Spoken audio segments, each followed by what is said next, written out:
Hey, this is Jon Bokenkamp. Welcome to the Blacklist Exposed on Golden Spiral Media.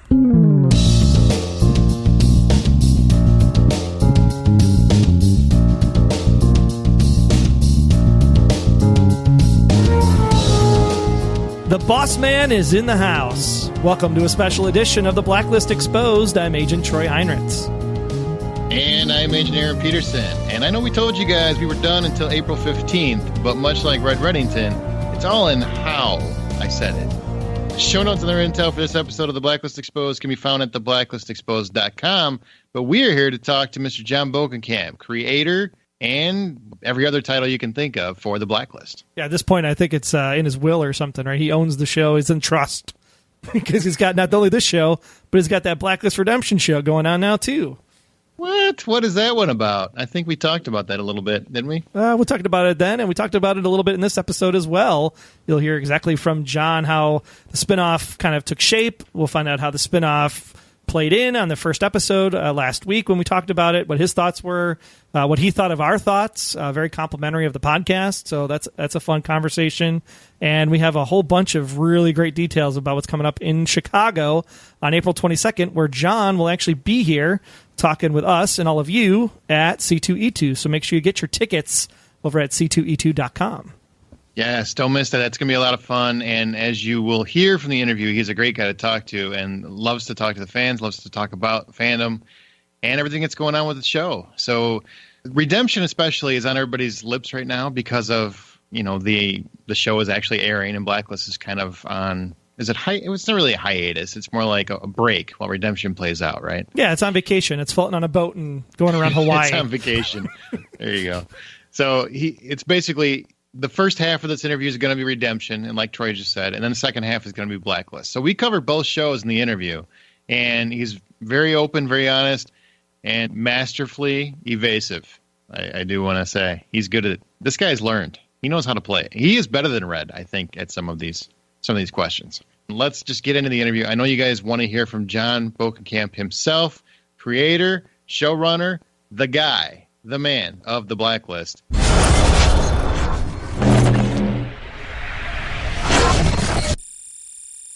Well, everybody, we got a special episode for you here. Jon Bokenkamp is in the house. Thank you so much, Jon, for stopping by. We tried to do this a little bit earlier, but you had some crazy crap going on. You decided to do 2 shows in the same season. You must be insane. Well, I was insane before we had the opportunity to do two shows. That has nothing to do with the shows. But it has been a lot. But it's been fun. It's been a real wild sort of ride of trying to come up with a new world, a new universe, new characters, and all of that. And, I'm well aware of the fact that I'm super lucky to be able to do it. So it's been great. I want to ask a question in terms of how Redemption came to be, because now we're into it. So obviously the how and the whys and everything else are behind us. You're on to the what's next. But what is the process of actually developing a spinoff? I think everybody that's a TV fan or that's a fan of any show that has seen a series spin off into something, how does that even come on your plate? The biggest thing to me was to make it not smell like business, like so many spinoffs, and I should be so lucky is to be part of spinoffs that are like this, but so many spinoffs are sort of the same show resituated in either a different city, sort of a duplicate. There could have easily, probably not, but there could have easily been an attempt to tell the story of Schmeddington, who turns himself into MI6 and wants the Red Reddington deal. You know what I mean? And we have another story that takes place overseas about another unit that does sort of this same thing. And that, to me, felt a little not interesting. And we just wanted to tell a story that was part of the Blacklist universe. Some of the characters, it could have been, you could pick any of the characters that could have kind of gone off in their own way. And we talked about different ones. Tom just felt like the more organic choice because of the skill set that he has. And it felt like an opportunity to tell a story that was a little more Alias, Mission Impossible fun than what the Blacklist is. So it was an opportunity to do another show and to try to not take away from the Blacklist and to try to not, we would be silly to try to duplicate it, I think. There's such a unique sort of mixture of talents and luck and cast, and to try to do the exact same thing just felt like it would be a bad idea. And so we tried to do the version that's kind of, what the way they used to do spinoffs, where like the Jeffersons were neighbors of Archie Bunker, but then would go off and move on up, and that would be a show, or Maude, or a lot of these other older shows, and that's what we tried, and I'm really proud of it. Did any of the cast? I assume they're all fairly close. They seem close in photos and whatnot. Were any of them like, can we go to Tom's show? Can we go hang out at Tom's show?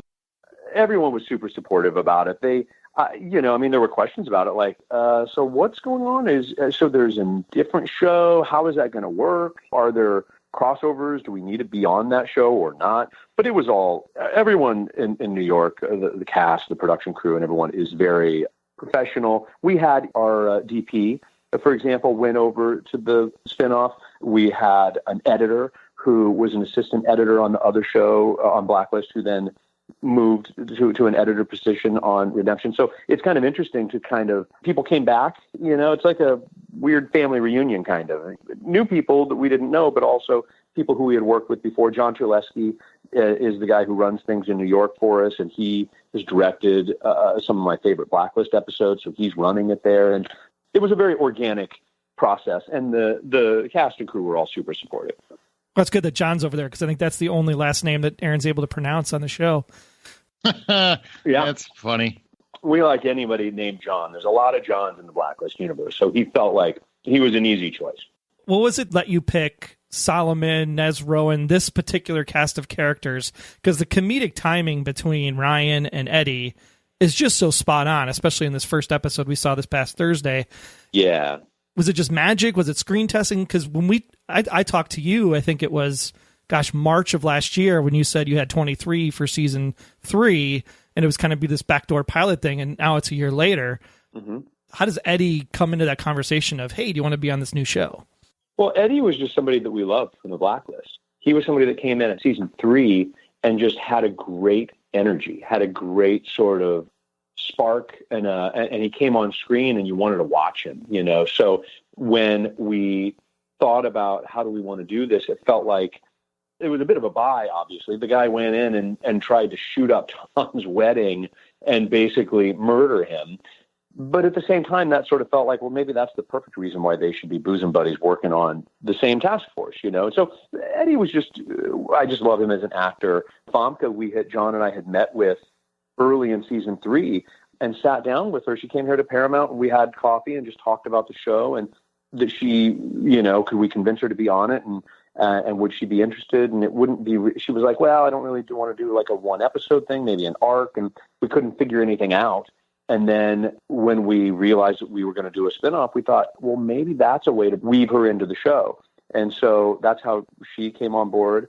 Tawny Cypress, who plays Nez, that was just a new character that we developed for the spinoff episode, and thought that she's somebody that, we looked at a lot of actresses and we thought she was great.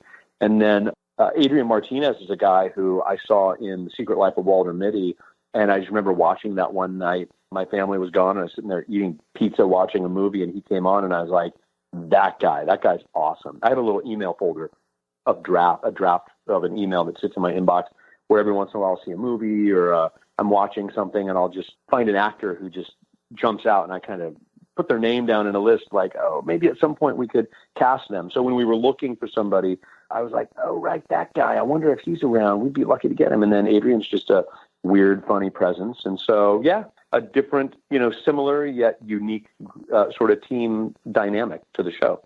So I'm curious about that movie, Walter Mitty. It's one of my personal favorites. Did it touch you in any way? Was it old media? Was there something that stuck out to you for that particular movie, especially since you got to watch it in isolation from the family? It was just something that was very weird. I thought it was a good, weird, I liked the strangeness of it. But I honestly, really all I remember is Adrian Martinez like holding a potted plant in an elevator. It wasn't like the movie that changed my life, but yeah, I thought it was fun. But him holding the plant was memorable. Okay, I got to ask you a question, because obviously, we're talking to you. Redemption's kind of hit the ground, and you've got 7. By the time people listen to this, you have 6 more episodes to go. So you've you've got a little bit more time to tell the story. And I'm kind of curious because Troy and I had this discussion on the podcast that for the pilot, and this is just also it's our initial take to the show because we had seen a kind of a different dynamic in the backdoor pilot. It felt like Scotty and Tom were very stoic in terms of they were very, Scotty's going through an emotional crisis, so she's very kind of grounded and firm, and Tom doesn't really lighten up at all.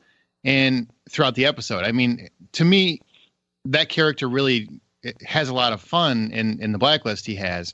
And I'm kind of curious, is that something that's going to evolve so we see more of the humor, the typical Tomisms, and we get a little bit more of the Scotty that we saw last year?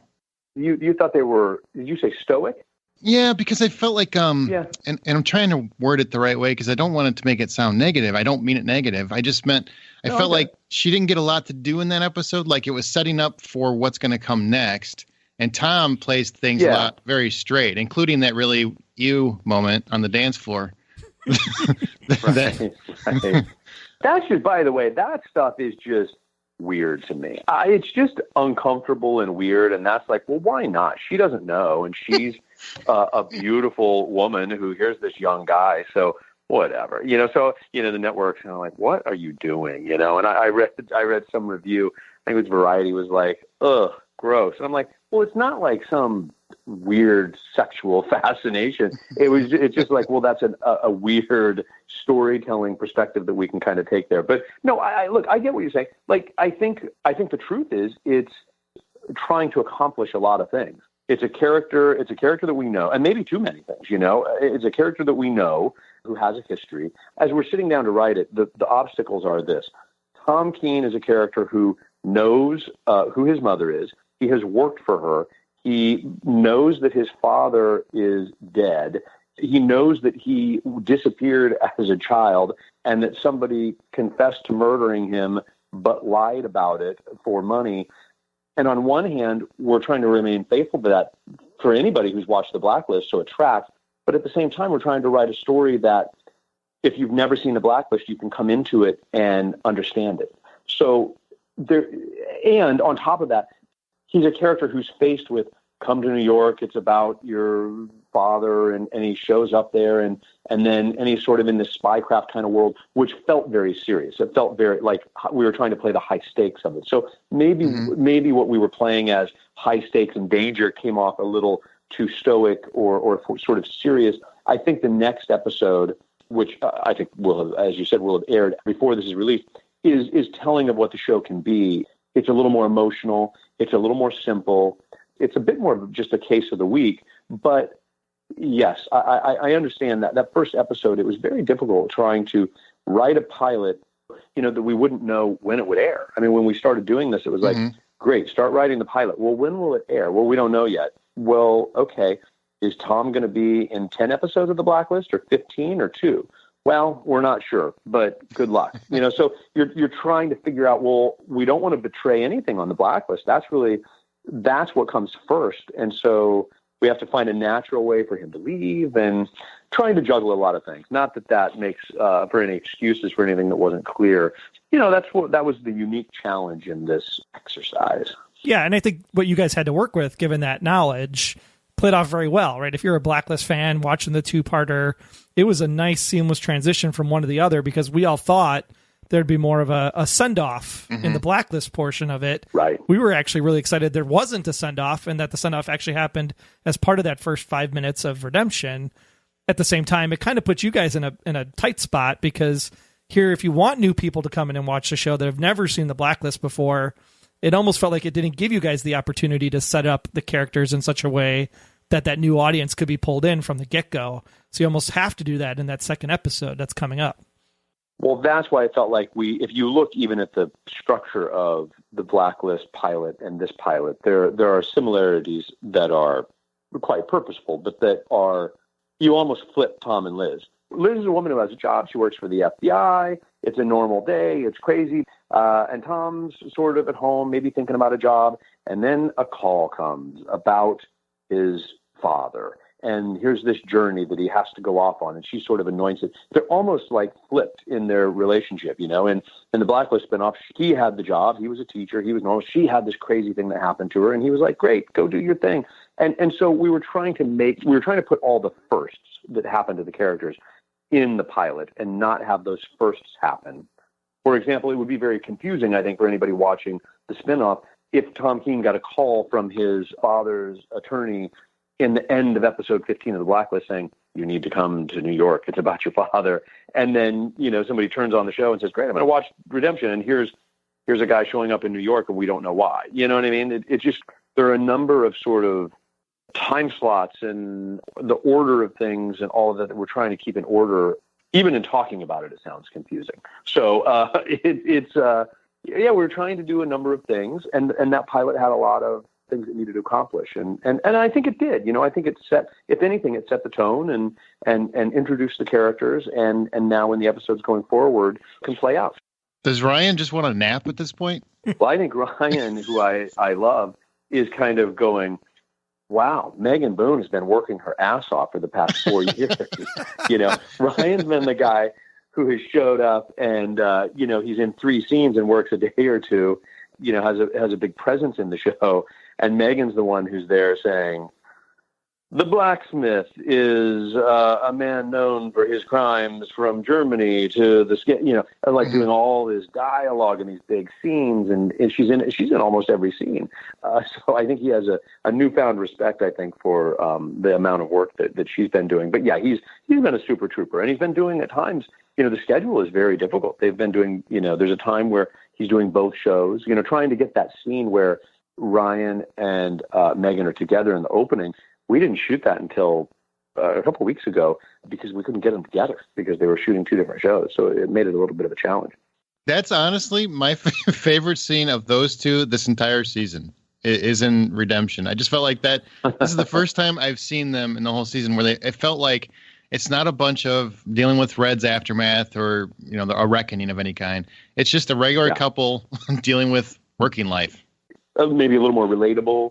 But that's one of the hard things, you know. That's one of the pitfalls, and not to make excuses for it, but a character like Liz, who's gone through so much, big stakes there, and so it's hard to find those moments where, "Hey, sweetie, should we, you know, get Mushu chicken tonight, or should we get pizza?" And yeah, well, I don't know. What movie do you want? It's hard to have that lightness when you've just saved the little girl from falling off the bridge.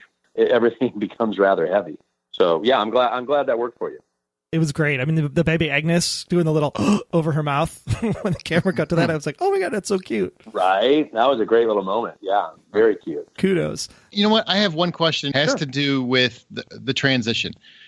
And this is a personal experience of mine. So when you had the block, you had the 2-hour block. We already talked about, we had the expectations. We thought there was going to be an Olympic baton handing off, and it really wasn't like that at all, which I loved. But I also realized, I think, after the fact, because I rewatched Redemption on Hulu, because it's on Hulu, and it felt... It is? It's Redemption is, Blacklist isn't, but Redemption is. And so I threw it on. I'm like, you know what? I watched it, and the tonal shift was really kind of a little bit jarring when I watched it block to block. But when I watched it again on Hulu, I enjoyed it more, I think, because I didn't have the Blacklist leftover, you know, that oh my God, it's Dembe and everything else that came with that. I didn't have that leftover in me. Well, I think that's also one of the reasons why NBC, and I think wisely so, aired, and I don't know if it helped, and it probably wasn't on, or maybe it was. When you watched the Hulu version, was there the sort of promo trailer of things to come? That was sandwiched in between the 2 episodes. We ended the Blacklist, Dembe walks off into the subway, and then it was this season on Redemption or whatever. And there was sort of a trailer, a movie trailer of the show, of what it promises, and then we started the show. And that, I think, was smart of NBC to do, to sort of say, here's a little taste of what you're going to see. But yeah, that shift, that gear shift there that you're talking about, the tonal shift there, I don't know. I guess that's just that had to happen at some point, I feel like. And you know, I mean, it's a bummer that it felt like a little bit of a bump, but at the same time, if it was the same thing, I would worry that would be even a bigger bump, because it's like, wow, we're kind of in the exact same universe, and it's just not gonna be the same thing, So why not signal to the audience right up front? Put on your chin straps. We have the Blacklist. It's been very much a crime, drama, spy thriller kind of thing, but this seems more on the up and up, kind of newer. We have Dumont with all of his toys. What was it about the technology that you guys said, hey, we need to have this like high tech stuff in this show? I think, look, this is something I've heard you guys talk about as an Alias fan. When John Eisendrath was like, hey, maybe Red's code is Nick's Pizza. I'm like, I don't know what Nick's Pizza is. Okay, cool, fine. And then I find out that's an Easter egg from Alias. I was like, oh, okay, cool. He is somebody who has John has a great sense of humor, is good at the fun, big, whimsical things. He's good at the stuff that I call, I don't know if he thinks this is an insult or not, but some of the more soapy elements of the show, the more character-driven stuff, the relationships. He's very good at that. I'm far too serious, and I fancy myself as grounded, and I'm the guy who writes, the drugged woman with a bell tied to her finger lying in bed, and in a weird, creepy way. And I think this was an opportunity for us to take a step back and embrace some of the stuff that worked, that John is just very good at, from working on Alias. And those gadgets are something that just wouldn't feel quite right in the Blacklist. You know what I mean? If all of a sudden Aram was like, I've got this widget and it's a mapping device, it would feel a little bit alt to me. But this felt like, because it's part of the world, it's part of the Blacklist universe, I could imagine that there's this other team out there that may have that technology. And so those gadgets, that sort of caper aspect, that sort of, the little more fun Mission Impossible sort of vibe is something that I think we feel like we don't have a lot of opportunity to do on the Blacklist. And so this felt like, well, why not? Let's embrace that. Let's do that. And that's where that comes from, and hopefully we'll do more of that on Redemption. But you guys kept it believable. That was the nice part, because some of these shows you get too crazy with the technology. Here you have something that's doing internal geomapping. You have the ocular camera like Google Glass. This is stuff that could realistically be in production today. I think that adds some credibility to it as well.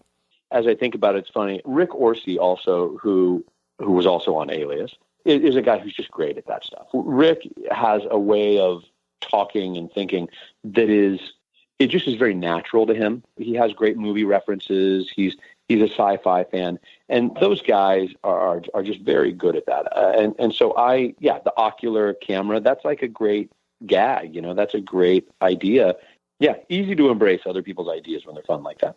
I got to ask you, in terms of casting, you already talked about Ryan and Eddie and Famke to a lesser degree, but you've also got one of my all-time favorites, and it's not Lost, it's not Alias. I mean, my love for him goes way back to Stepfather. I legitimately love Terry O'Quinn. And right. I mean, I saw Stepfather in the theater. Please tell him. That's how devoted I am. How did you end up both getting Terry O'Quinn and casting? And what was the decision? Was it just because of the Alias connection, or was it because he's the right guy? Honestly, that is just dumb luck. I mean, I couldn't believe that. Terry, I'm a huge fan as well. He is a guy who has a presence, has gravitas. I think I heard you talking about it, Aaron, on one of the podcasts. He's Spader-like in that way. Mm-hmm. He has he eats the screen, and he's somebody, to me, when I'm a huge fan of thrillers, 70s thrillers, 3 Days of the Condor, The Parallax View, Clute, all those kinds of things. He feels like, for whatever reason, he fits into that landscape. He's sort of I don't know if he's a Gene Hackman kind of guy or what it is, but he just has a great presence. And we were looking for somebody to come in and do the role and to play Tom's father and to play the opposite, to play Scotty's. And we went out to him and he said, yes. We were super lucky. He was our first choice. He was, we were lucky that he was available and wanted to do it. Great. But, I like seeing him play a little bit against type, because he is a total manic foil hat wearing loon for part of it. And I've never seen him do that to that degree. And it's great to see him play something a little different. Yeah. Well, he had to be the guy you could believe could be the tinfoil hat guy, but also the guy who you could believe ran a multi-billion-dollar international private military corporation. So he couldn't be too nuts. He had to be, when we were originally conceptualizing the character, we talked about, remember Michael Clayton? Tom Wilkinson's role in that was sort of like, oh my God, he's a brilliant man, but he's cracked. Something has gone wrong. And that we thought could be a character who was both a little bit nutty and also totally right. And I think Terry does a great job of that. And it adds a little bit of that questioning for the audience too now, because now he has this quote unquote beautiful mind kind of concept where he ran this company. So is he telling the truth? Is Scotty telling the truth?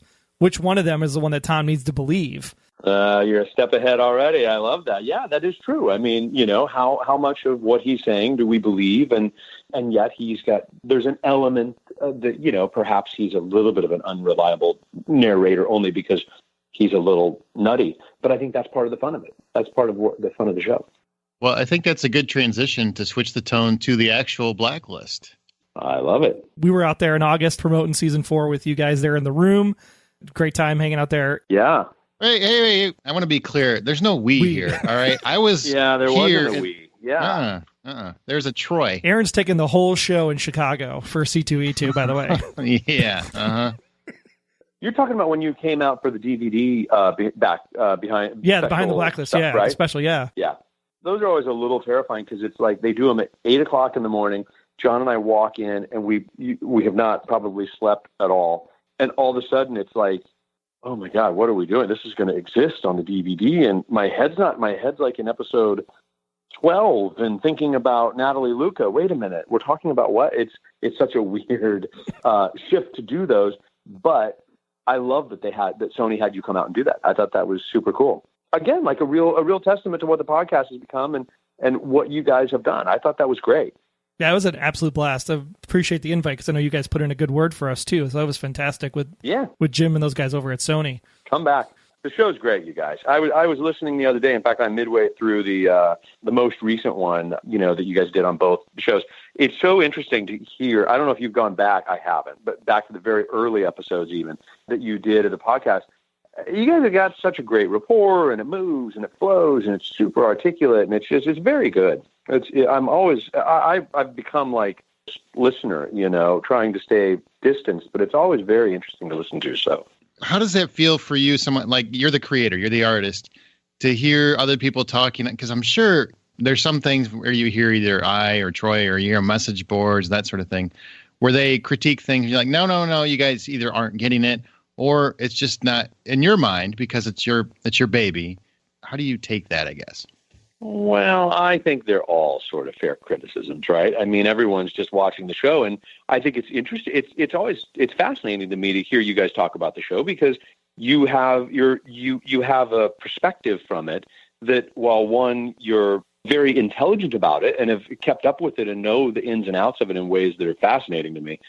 But at the same time, you're not in it, living it every day. And so you have some perspective, and stuff that I think might have worked that didn't land is kind of like, that didn't really work like we wanted, or other stuff that did. If I took it personally, I would have even more gray hair than I do. I mean, just like kind of working through it and getting notes from the studio and production and the network and other writers. And, it becomes very, I think you have to be a little thick-skinned. So it never bothers me, when I hear criticisms of it, or, occasionally you guys will, I remember one of these a while ago. It was like, I kind of felt like a filler episode. And I was like, really? Okay, I get it. I mean, there has been a couple of those where I've gone, was that a filler episode? But I didn't think it was that one, but okay, fine, So now it's fine. That's what it is. That's the show.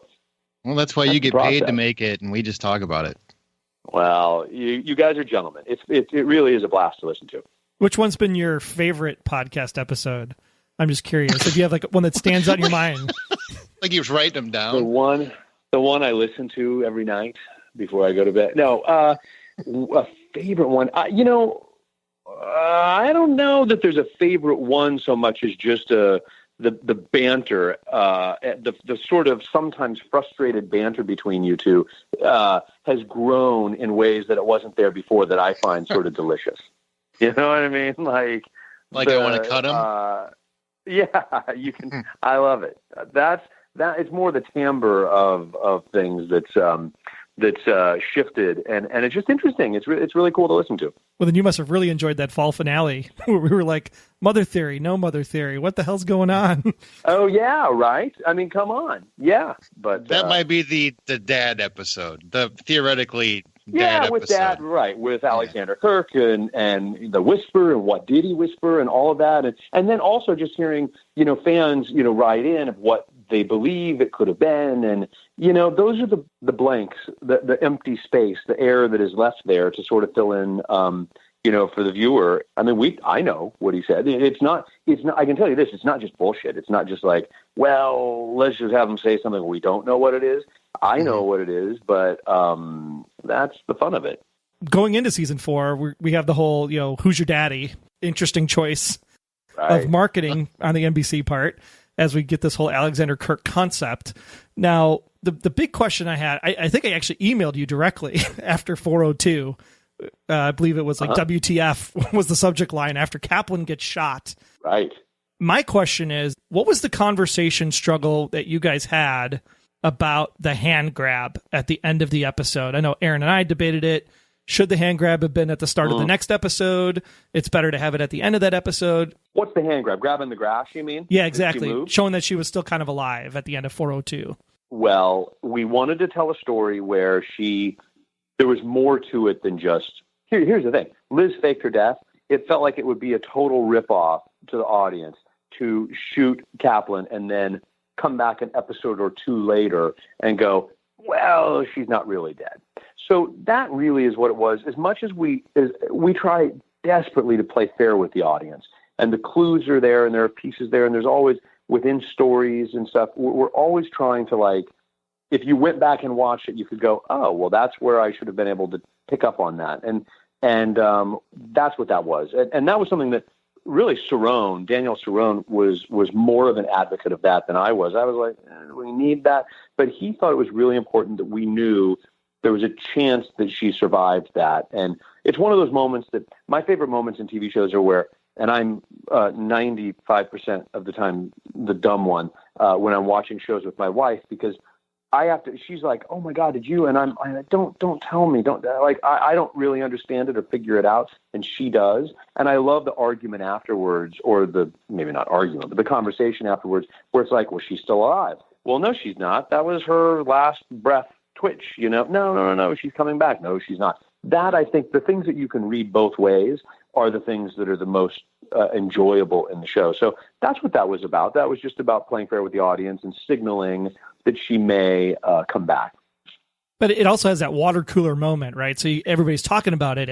Is she dead? Was it her last grasp? And then I have to wonder how you guys are feeling when NBC comes on and shows the promo and shows she's alive, like not 2 seconds after that touching, like everybody's in tears. They're on the floor crying and throwing stuff at the TV. And then you're like, she's alive. What? And it removes that emotional component. Like, how did you guys feel about that? Do you feel promos are a place anymore? I am so torn about that, Troy. I'm so torn about that. I hate that. And I have felt very burned at times in the past. We had moments where Tom, I can't remember exactly how it had worked out. Liz was keeping Tom captive in the hull of a ship, and we didn't know it. And, when a promo says, next week, the reveal that you will never expect about Tom, and that's the last 20 seconds of next week's episode, there's a weird thing where by the end of that episode, the audience is going to be like, well, what a ripoff. I knew this when I came into it. So it's incredibly frustrating. At the same time, that's the business, and that's kind of, I have to, one, they're going to do whatever they want to do in terms of promos. They don't ask or really care, probably rightly so, what I think. But they're trying to sell the show, and they want people to come back. And, and that's part of the bargain, I guess. It's very difficult at times. I think the NBC does a great job with the promos. I think most of the time, I love, that's one of the things I love watching. In the same way that I like hearing your response to the show, I like hearing next week.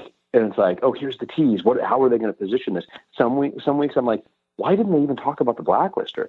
Or wait a minute, they talked about the Blacklist, but they didn't tease at all this other thing. It's always interesting kind of what they choose, but they obviously, it's a team of people who have done it far longer and with much greater success than I have. So I sort of leave that to them.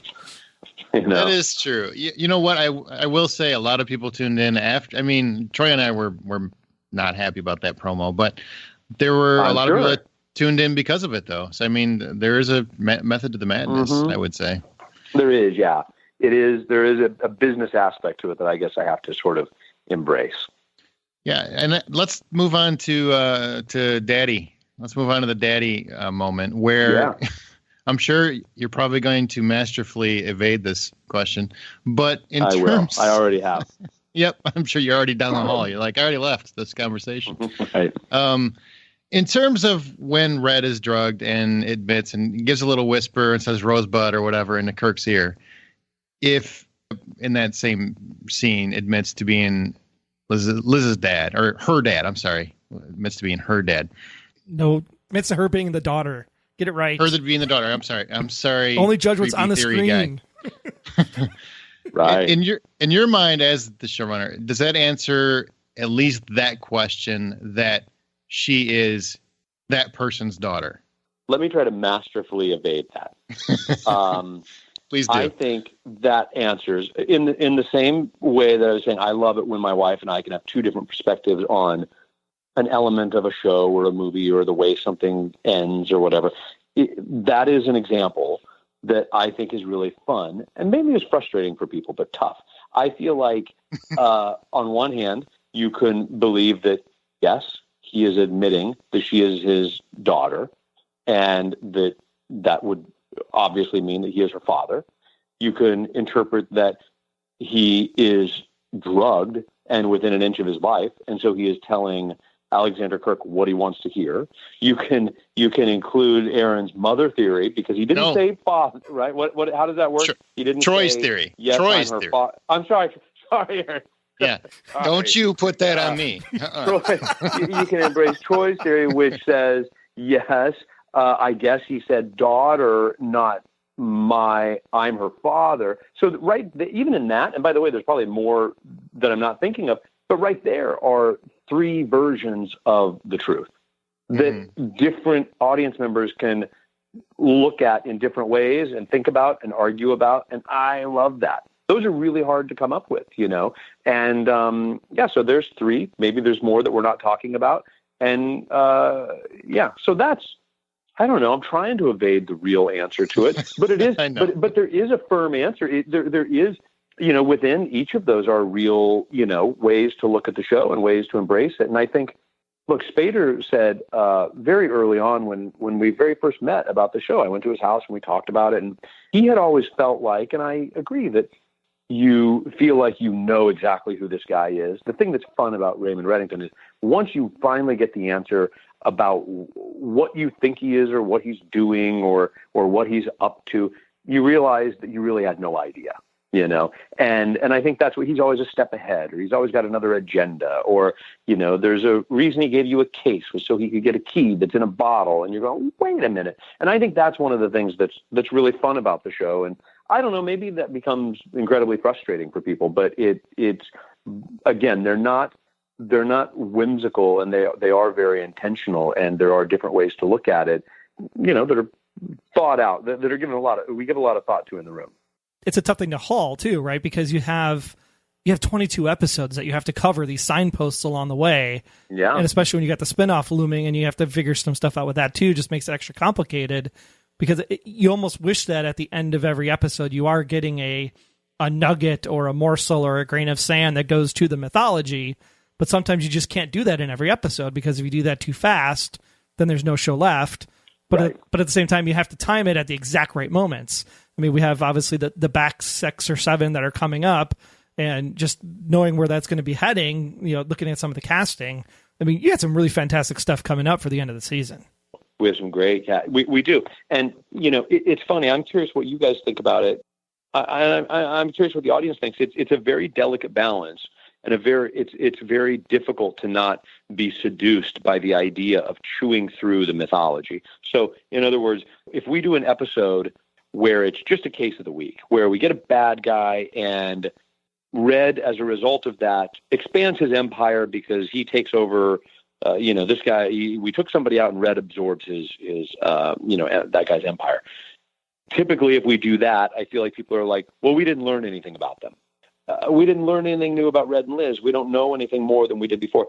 On the other hand, if we tell a story where it's mythology heavy, it feels like, why aren't we getting the case of the week? Why aren't we getting like just a good, simple story about a good blacklister? There's a very odd sort of, it's a hard balance to strike, and I think that, what we've found, and I'm curious what you guys think about that. What we found is that the beginning of the season, the fall finale, and the end of the season tend to become more serialized. And, there are parts of the season, I don't know, a couple episodes in, up to episode 8 that feel a little more standalone. And then again, when you come back, once we resolve that sort of fall finale story, 9 or 10 or 11, they start feeling a little more standalone.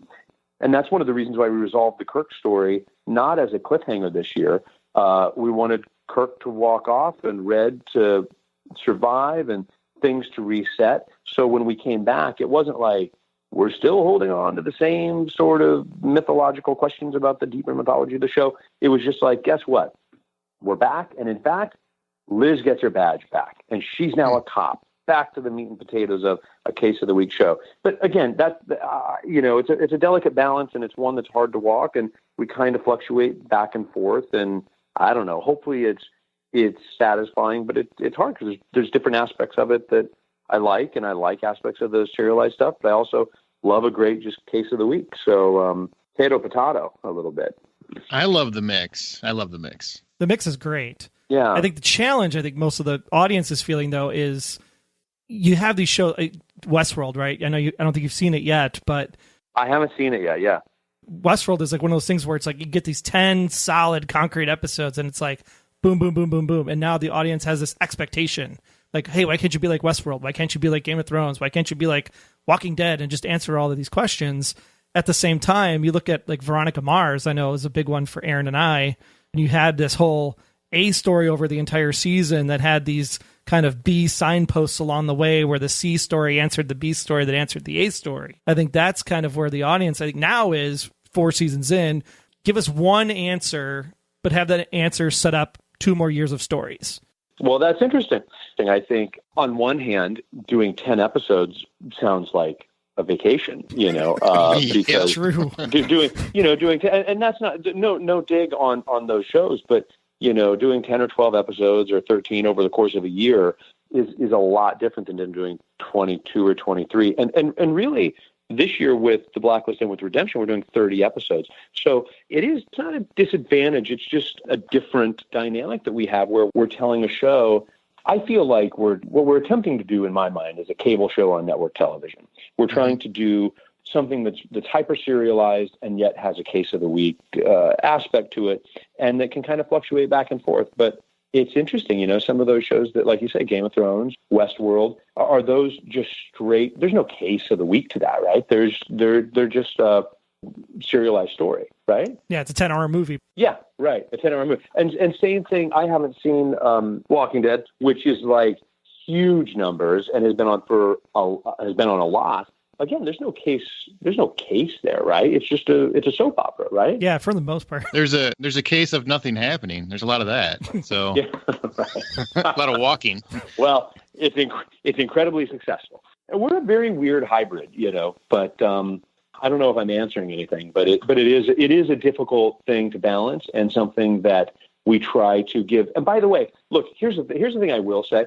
If people feel like they're not getting answers, when the show is over, whether that's a year or 10 years, which God forbid, and I'm sure it wouldn't be that, but no matter how long it is, I think you could go back and look at the show again, and you would realize how big of answers you were giving each season. Because you don't know the ultimate answer right now, but there are big truths that are being woven in that in the end, it's not a traditional way to do TV. You're not supposed to know where you're going. You're not supposed to end it, Mm-hmm. Like, I remember pitching a TV show to an agent once, the first time I ever talked to an agent about a TV show. And I said, here's the end. It's going to be so cool. And it's going to be great. And I got this big hook. And the guy's like, yeah, look, don't ever pitch an ending in TV. I was like, oh. He's like, TV doesn't end. It just goes on and on. I'm like, oh, okay. I don't know how to do that. But it just, they want it to go on forever and make as many episodes as possible. And I can't imagine sort of not at least knowing where you're going. I don't know how you could truthfully tell a story without really knowing kind of what your destination is. Point, because you have things like Lost, for example, where they had the writer's strike. Yeah. They came back and they said, look, if we're going to end this, we got 30 episodes or 20 episodes that we can do to get this to the ending that we want. You're approaching season 5 at this point. Right. There's got to be a time where you say, you know what, hey, the runway is only 30 episodes to go. Do we think about wrapping the sucker up by season 6, season 7, whatever it ends up being, so that the fans, because now the fans have an expectation with these mythology shows, right. Like they're going to get an answer, and is that answer satisfying enough to close it up? So how does that conversation work with you guys in NBC and Sony? Well, again, I have nothing to say about that. Yes, there's an answer that will be satisfying or not satisfying. It's satisfying to me. So that I know. As far as how long the show's on, it's funny, it's not just about the numbers. It's about other shows. It's about what their lineup is. It's about how much each, network owns of each show. It's such a weird algorithm, that as much as I wish it had to do just with the quality of the show or the numbers even, it really doesn't. So I don't know. I mean, in terms of how long we have, I'm not sure, I mean, I'm always surprised that, look, just truthfully as a writer, I'm always like, oh my God, are we going to have another idea? Are we going to have another season? What are we going to do at the end of the season? What's going to bring us back? You always sort of feel like that in the back of your mind, but I feel more confident than ever that we have a really good engine and a really good story and a direction. So I'm not worried about it. We'll make it as long as the fans dig it and as long as the studio and the network want to pay to make the episodes. But I'm not worried at all about running out of material. Yeah, let's be clear. It's not NBC, right? It's the international market and Netflix that are writing the checks. Well, that is true. I mean, Netflix owns, a big piece of the show, which that's funny. That's probably why you saw Redemption on Hulu. There's probably not a deal in place through Netflix, and I believe NBC Universal owns Hulu, which is probably why you're seeing it there. Again, one of those weird things that it's like, oh, wait, that's why, the business behind it all is sort of this massive machine that it's like a computer to me. I turn my computer on and it works. I don't know how it works. It's a magic box to me, but it works. But I couldn't begin to tell you how it works. That brings us to a question, and we're not going to put you on the spot like last year. I don't want to do that again. But listeners want to know, when can they expect news on an announcement? That's the thing we probably get asked the most. Is there going to be a season 5? I said there was a season 4 last year before I was supposed to say that, right? Is that what happened? Yeah. That is correct. Yeah. Good news for you guys. Yeah. You know what? I don't know yet. I don't. If I were going to be evasive about a question, that's the one I should not answer. I don't know. I don't know when I'm blown away by, like, when they picked us up originally. You don't know until the upfronts are like May 12th or 13th. You don't know until May 9th. May 8th, originally when we were picked up. So they can play it right down to the wire. But all I can tell you is how I feel about it. I feel really good about the stories we're telling. I feel really good about the direction of the show. I know the runway that we have. And if they don't want to do it, that's their prerogative. But I feel very bullish about the show. And truthfully, guys, like, writing the spinoff has shown me, I talked to James about this, like, writing the spinoff, as exciting as that is and trying to start something new, it also shows me how much I enjoy doing a show that I know how to write. I didn't really know that, I know how to write for Spader. I know what an episode, what some of the expectations are, what the set pieces are. In doing a new show, you go, okay, well, what do we want this to look like? What do we want this to feel like? What are the character dynamics? I know those characters now. I know who Wrestler is and some of the, stories that we have or haven't told. And who Liz is and how those things work. And that's really kind of cool. It's very comforting in a way. So I feel good about it. Are you excited that your baby's grown? I guess that's the big question, right? You got the comic books, you got the Beekeeper was out, you have another book from Titan that's coming out, right. And now you have Redemption. So, I mean, do you guys have a giant Bible book? I mean, I know you guys say you kind of written to it as you've gone along, but is there something that this universe could expand long after the Blacklist ends? I don't know. I mean, it is very weird looking at the merchant. Like, I'm looking at some Funko Pop. It's so weird to me that there's those that we have. I'm like, wow, there's a doll of James Spader and Megan Boone. It's very weird to me. Or I've got on my desk the comic book that Nicole Phillips wrote, and in the back it lists all the blacklisters who are deceased or active or alive or out there, and it is very weird to sort of that sort of merchandise books and that sort of stuff. It's very strange. It's super cool. It's really neat to see. That's good to know. I'm pretty excited. The last big Blacklist one, then we're going to talk we're going to mention some fan stuff. But sure. Dembe, I mean, that threw a lot of people off for a loop. What's Dembe. Up with that? My God, not Dembe. It couldn't be. That's my Spader impression. Yeah, that was spot on. Yeah. Thank you. Almost as if you wrote it. You want to preface it with what? I want to preface it with we don't know for sure that Dembe actually poisoned him. I don't think it was 100%, but it looks that way. We don't? Me. I mean, I didn't feel like it was concrete. I felt like it was alluded to very directly. But with the show, I'm not taking anything as science until I hear Dembe say, "Man, I poisoned Red." Can you believe it? Right. Well, look, I hope that was a surprise. I hope it's a turn. We've got a great episode that involves Dembe and bees. Bees, huh? Bees. Hate him. Look, Hisham's great. He's a man of few words, Dembe is.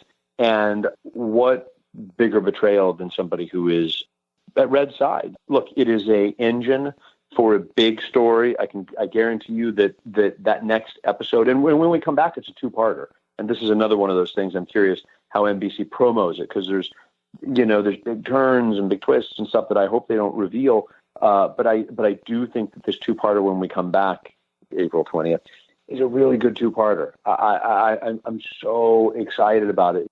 It's Hisham centric and in a great way, and it also we have a story that's almost in its sort of construction that is outside the box, that is not a case of the week, that is very unusual and that dives deep into the mythology. So I think when we come back, there's a really fun engine to the back half of the season.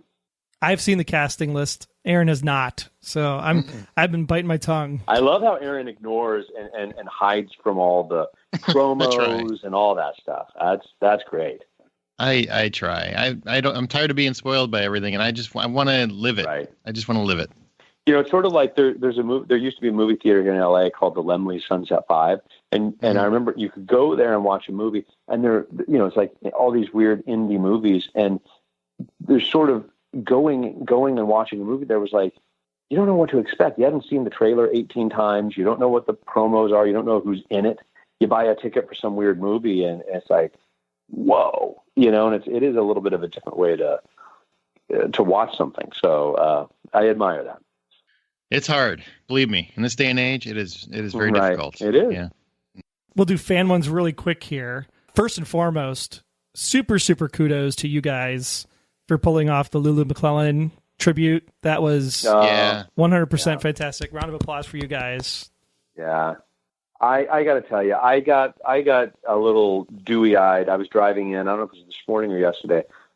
Listening. I was actually listening to your podcast about it, talking about it, and giving us a shout out for that. That was very sweet. I sort of took a little step back from Twitter and Facebook and all those things after the election, and also just being busy. But I did peek, and I heard about Lulu, and it was like, okay, we got to do something. And I'm glad it was well received. Oh, very much so. People are still talking about it. That was a beautiful moment. That's Thanks great. for that. Yeah, absolutely. I made a comment on the last podcast because this name keeps coming up, and I, being as astute as we are, have kind of glossed over this character because I just thought it was a throwaway. But Jennifer, the daughter of Naomi Reddington from season 2, that one just seems to keep coming up over and over and over and over again. When are we going to hear about Jennifer? When's Jennifer coming going to up come where? up? Like within the show, or within people talking about the show? Yeah, or what? fan community. There's even one theory now that's going around that because everybody has like two names, right? It's Tom Keene, Jacob Phelps, Christopher Hargrave, or Masha, Elizabeth, blah, blah, blah. The other like... That's interesting. Yeah, Elise Janet is Elise Janet Jennifer. And Elise was the one that poisoned him or something. And she's going to come back into the fold. And it's like, wow, where are people getting this stuff, and how are they coming up with this? Yeah. But is this Jennifer character somebody that we should be paying attention to? Well, look, Jennifer is a real character within the universe. It is not. Yeah, I mean, she was referenced in season 2, and Naomi Highland, and it is a character who is out there that we have not gone back to. One of the things that is difficult within the show is to tell an episode that it doesn't feel like it's going backwards. Sometimes it feels like we go tell a story and we're like, oh, this will be great. We'll talk about this. And unless it's the people who are really avid viewers of the show, somebody else watching it might be like, what are they talking about? Jennifer? Who's Jennifer? What is that?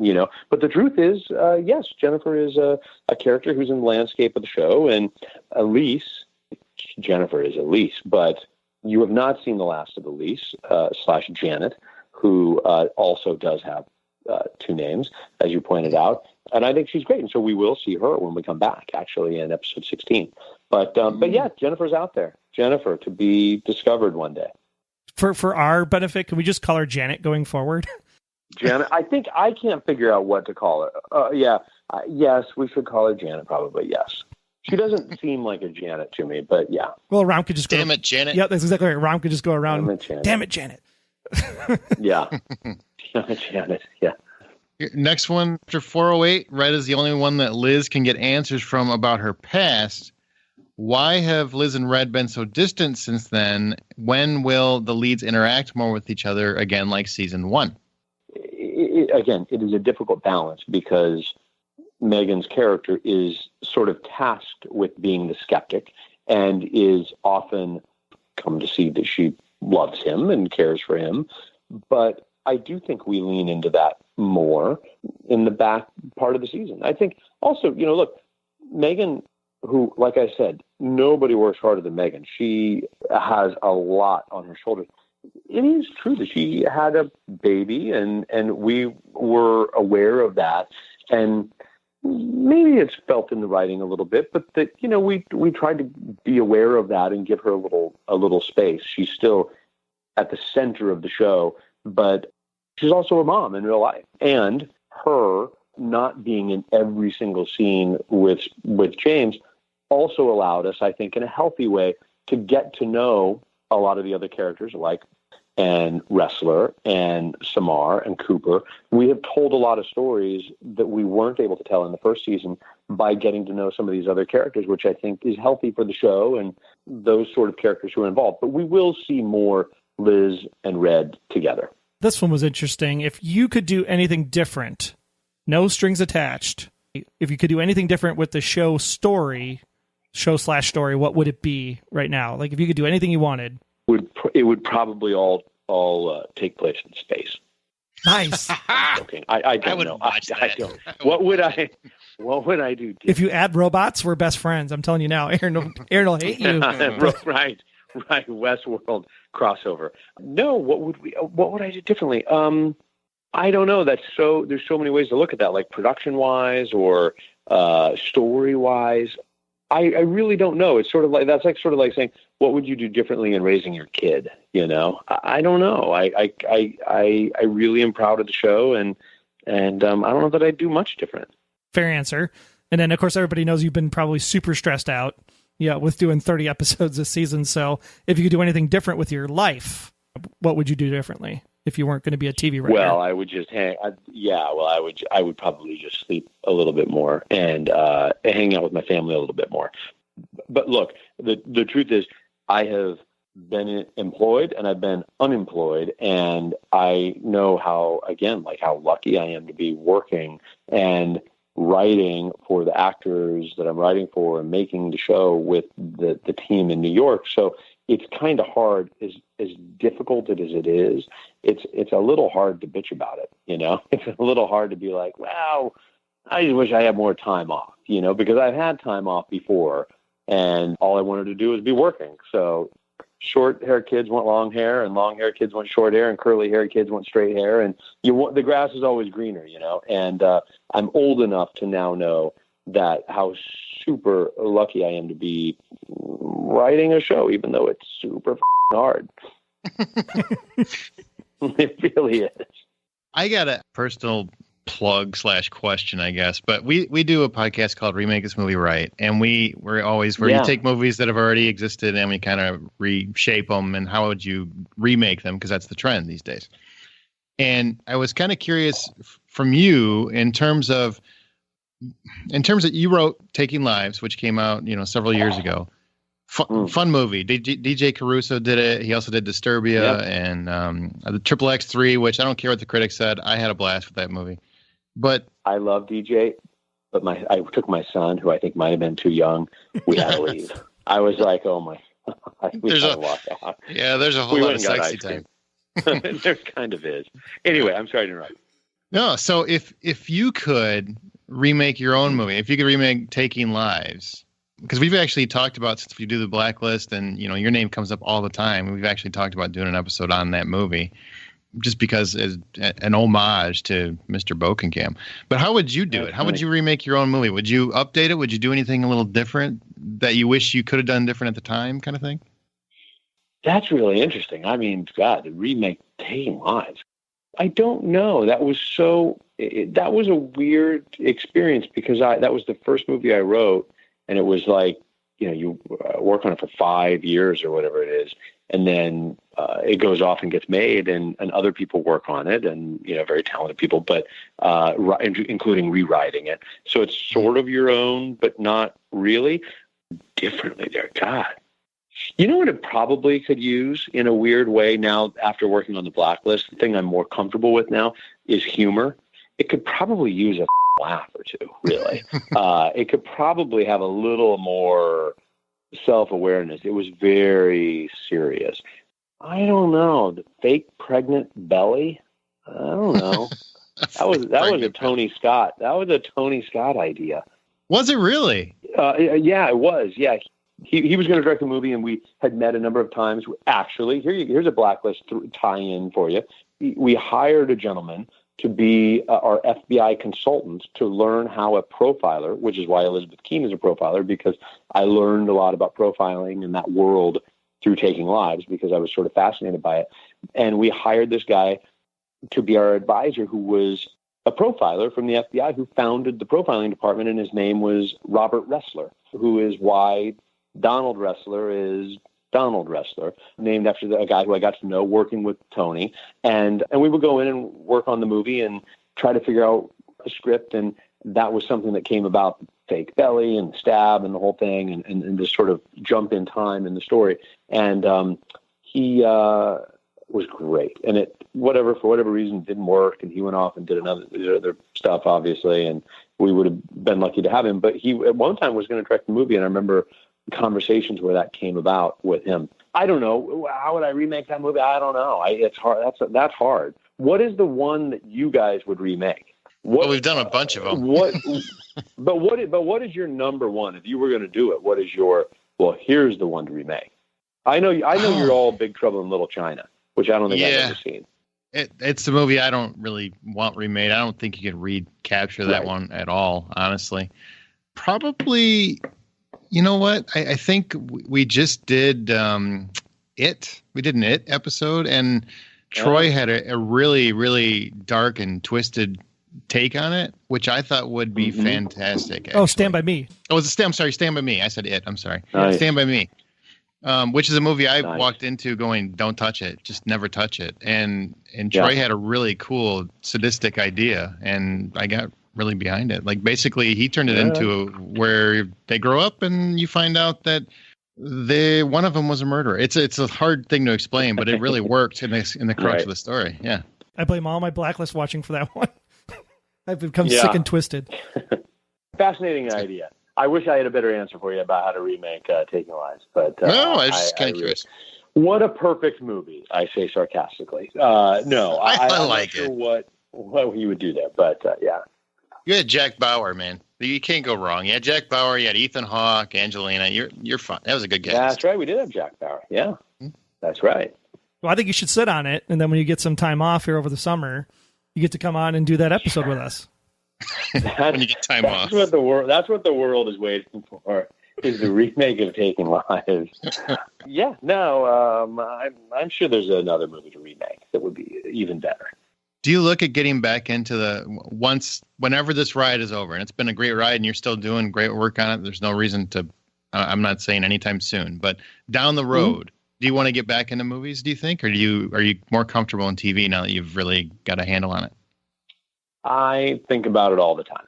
Yeah, I really do. I love movies. I go to every movie I can go to. I go to bad movies that I know are going to be bad because I know they were made for one.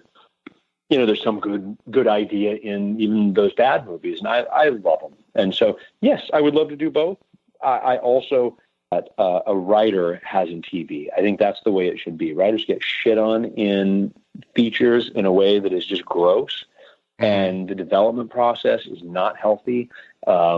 So I like the control that I have. I'm a little bit of a control freak, and I like watching every single cut, finding all the music and collaborating with all the people who are involved, which my experience in features is very different because I was the guy that they're like, okay, great. Thank you for the draft. Now we're going to bring somebody else in. And I didn't really have much say. So I like the dynamic of TV, but I grew up watching movies and I love movies. And yeah, I got a couple of good ones in me that when I find the time, I look forward to writing and making and having nobody see. I'm sure they'll be amazing. I'm looking forward to it. I'm pretty excited. I think we're probably way over time here, so just want to say April 20th, Blacklist returns. Blacklist Redemption currently airing, so make sure you check that out Thursday nights, 10 Eastern Pacific, 9 Central on NBC. John, we are so looking forward to chatting with you April 22nd in Chicago at the Comic-Con thing. So we're really excited to put something on and have a really good time for that hour. That'd be fantastic. No idea what to expect. I'm thrilled to get out of my office and go to Chicago. And it's an excuse for my wife and I to come to Chicago, which I love.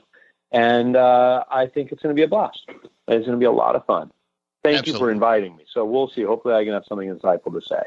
But yeah, it'll be a lot of fun. Oh, we'll have a good time. We know there's fans that are coming from, I heard somebody the other day said they were driving 12 plus hours to come to the event. So no kidding. How cool. Yeah, it'll be fun. That'll be great.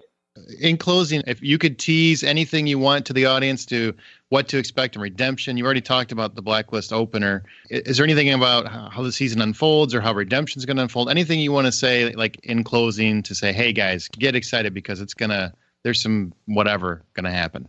Well, yeah, I think, look, with Redemption, like Blacklist, it was a show that it takes a little bit to find our footing, but we know where we're going in that show, and I would look at that like it's a little miniseries. It's 8 episodes, it's an 8-episode arc. It's got a great hook at it.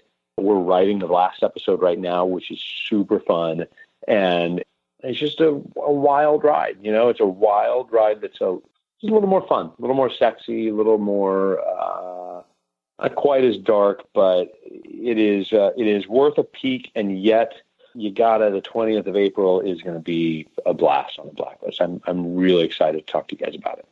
Oh, I'm excited. It is going to be fun. Yeah, I saw a fan art. I don't remember where I saw it, where it had a fedora and a joint. So that's cool with 420 and whatnot. That sounds like a Saturday night. Sounds amazing. Yeah. Well, fantastic. I'll share that with Spader. I'm sure he'll respect that. Guys, thank you for doing this and having me back. Thanks for coming. Again, it's really fun to listen to you guys deconstruct the show and have fisticuffs over it.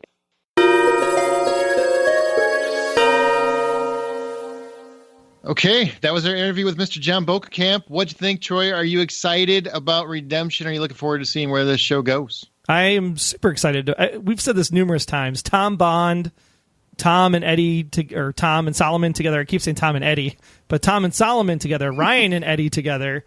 I think that comedic duo is just going to be fantastic. I'm really excited to find out. We recorded this before episode 2 aired, so I'm really excited to see what episode 2 brings, as John mentioned, to kind of give it that little extra oomph coming off that first episode. They're just finishing up number 8 right now, so I think it's going to be a really great little mini run here for Redemption, but really, really super, super stoked for that April 20th return. Yeah, and I really kind of wish I would have asked the fugitive question. That's the one thing I wanted to ask and I forgot. Was Eddie actually channeling the fugitive, or was it just a coincidence when he goes, "I don't care"? I don't know, but it felt like it. It felt like it was an homage, and I meant to ask and I didn't. So shame on me. It was a great interview, man. I think we got a lot of great nuggets and tidbits, and it's always hard when you have to dance around some topics. The red question. Everybody wanted us to ask it, so we did ask it, as well as we could, as well as about, season 5. And there are some things where he just can't go into it yet. And the big question he's never going to answer, but people always want us to ask, so we do. But we did get insights into Jennifer. So he does remember who Jennifer is. It's not like Jennifer fell off the face of the map. So all the Jennifer fans out there are like, "Yeah, we got a Jennifer nugget." Are there a lot of Jennifer fans? I haven't really thought about her, except you keep mentioning it. Well, her. I keep mentioning it because I've seen it more and more over the last couple of weeks in the Facebook and the Twitter and on Tumblr. A lot of people keep coming back to Jennifer. So maybe it's the same person posting under different aliases. I don't know. But it's been out there quite a bit lately. So I'm interested to see where it goes. But super excited that he said Elisa's going to be back. That's awesome, man. He's great. No, he said Janet is coming back. Janet's coming back. That's right. We told him, I was like, call her Janet. Let's clarify. Make it easy on us. I don't care what you call her. Just bring her back. I think she's great. She's a fun addition, and love to see her and Ram go back and forth. So I'm looking forward to that. Anything else you want to talk about, man? I mean, what do you want to go over? What do you want to mention? Do you want to mention the Chicago thing again? Yeah, we should mention it again. April 22nd, room S402. That's Chicago Comic and Entertainment Expo, otherwise known as C2E2.com. The tickets, again, are $70 for the weekend or $40 just for Saturday.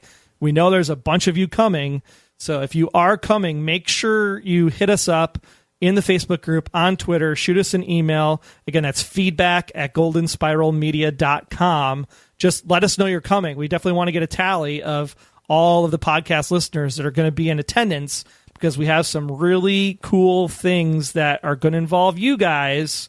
So if you're there, we want to make sure we know you're there so that we can incorporate you into the hour, because I think it'll be a lot of fun. Man, I don't even know what you're talking about, but it sounds exciting. It is. Just kidding. Just kidding. No, it'll be a lot of fun. So please let us know. And plus, we do want to do a listener meetup at some point on that day. So if you guys want to do that, so please reach out to us and let us know you're coming so we can work that out. That'd be great. And John will be there so you can ask him all the questions that you think we didn't ask, or you're like, well, what you guys should have asked was this, because somebody always says that. What you guys should have done was that. You know what? Show up, and you can ask him, and then he can masterfully evade you. You know what? I didn't ask this one question because I probably already knew the answer. But Red, the mommy thing? Because I don't care. No, Red actually does have one of those self-cleaning litter boxes because he has $2 billion in the bank, so he could afford one of those things. Do we know his dollar amount? We knew he had a lot because he had multiple banks. I know he had $200 million at one point, but I don't remember hearing him. You can ask him that. How much money does Red Reddington actually have on hand? Hey, can I have a loan to get home? The plane tickets are expensive. Yeah, they're pricey. All right, well, that'll conclude this episode. Be sure to follow us on Twitter at the Blacklist GSM, where we live tweet during the East Coast feed, and we use the show's hashtag, the Blacklist. As we did allude to in the previous episode, we'll now be covering the Redemption every single week. What we're going to do is we're going to do an episode that covers the entire show on April 15th that we'll release. But we also have another special bonus episode, I believe, coming in the near future. So make sure you subscribe if you have not. Absolutely. Don't forget to follow us on Tumblr, Instagram, and join the Facebook group. Just search for The Blacklist Exposed, where you can get all the information about that next special episode, as well as continued information and updates about what's coming up on April 22nd at C2E2. So again, Tumblr, Instagram, Facebook, The Blacklist Exposed. Just do that search and you'll find us out there. Yeah. Subscribe to the podcast on iTunes and Google Play. Listen from the website. If you're really on the go, though, make sure you download our app for iOS and Android, powered by Spreaker. You will also find all the intel and analysis about this episode by visiting theblacklistexposed.com. Want to remind you, again, I know it's like the third or fourth time, but April 22nd at C2E2 in Chicago. Be there with me. It's going to be exciting. Troy will probably be there too, but we don't have to talk to Troy. We don't. We just don't. Nope, because Aaron said he's running the show because I did the thing in August, so I'm just going to sit in the fans with you guys. I'm just going to watch. Let Aaron run the whole thing. How many times did you need to drop that one? You're like, remember when I hung out in your office? Remember when I came out there? It's like you're just rubbing my nose in it is what you're doing. There you go. You guys feel that? That's what I heard. It was like rubbing. Yeah. It's like taking your poodle and saying, stop peeing in the corner. That's what it felt like. Put your face in it afterwards. Oh, that's right. I'll be there too. And again, special fan roundtable is coming up in a couple weeks. So make sure, again, you subscribe to the podcast. Don't just listen to it on the website. Make sure you subscribe to get every single episode that comes out so you don't miss a single one. Until then, it's going to be great. April 20th, the show returns. April 22nd, C2E2. It'll be a gas. Till then, we're signing off. Until next time, I'm Agent Troy Heinritz. That's at Troy Heinritz on Twitter. And if you want to learn more about me, just visit, about.me/Troy Heinritz. And I'm Agent Aaron Peterson. You can hear me talking about movies and TV on the Hollywood Outsider podcast, as well as Remake This Movie Right. We are available at thehollywoodoutsiders.com or on Twitter at H_outsider. Be sure to subscribe, download the app, submit your feedback, but most importantly, keep yourself off of the Blacklist.